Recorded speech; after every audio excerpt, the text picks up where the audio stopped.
Kanino mo ipinapakita ang inyong kapangyarihan? Kalooban ni Yahweh na katulad sa isang halaman ng kanyang lingkod, parang ugat na natanim sa tuyong lupa. Walang katangian o kagandahang makatawag pansin. Walang taglay na pang-akit para siya ay lapitan. Tinawag siya ng mga tao at itinaktil.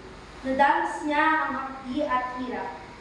Wala man lang kumansin sa kanya. Binalwala natin siya na parang walang kabuluhan. Tunay ngang inalis niya ang ating mga kahinaan. Pinagaling niya ang ating mga karamdaman. Subalit inaakala natin ito'y parusa ng Diyos sa kanya. Ngunit dahil sa ating mga kasalanan, kaya siya nasugatan. Siya ay binugbog dahil sa ating kasamaan. Tayo ay gumaling dahil sa paghirap na dinanas niya at sa mga hampas na kanyang tinanggap. Tayong lahat ay tulad ng mga tupang naliligaw. Nagkanya-kanya tayong naglakad. Ngunit pinataw ni Yahweh sa kanya ang kaparusahang tayo ay dapat tumanggap. Siya ay binugbog at pinahirapan, ngunit hindi kumibo kahit isang salita. Tulad ng ay tupang nagtatakdang patayin. Parang korderong hindi tumututol kahit nabukitan. At hindi umiimik kahit kauntinan.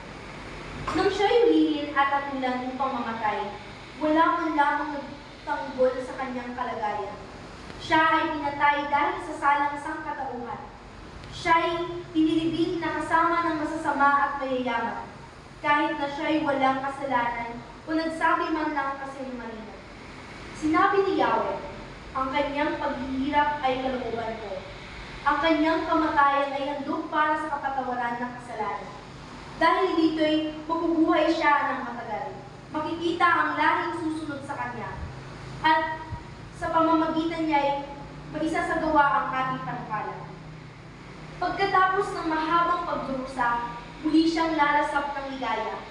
Malalaman niya hindi nawalan ng kabuluhan ang kanyang pagtitiis.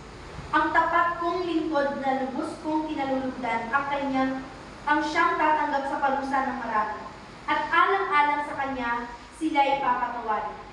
Dahil dito'y siya'y aking pararangalan, kasama ng mga dakila at mga pangyarihan, sapagkat kusang loob niyang ibinibigay ang sarili at nakipahagi sa parusa ng masasama.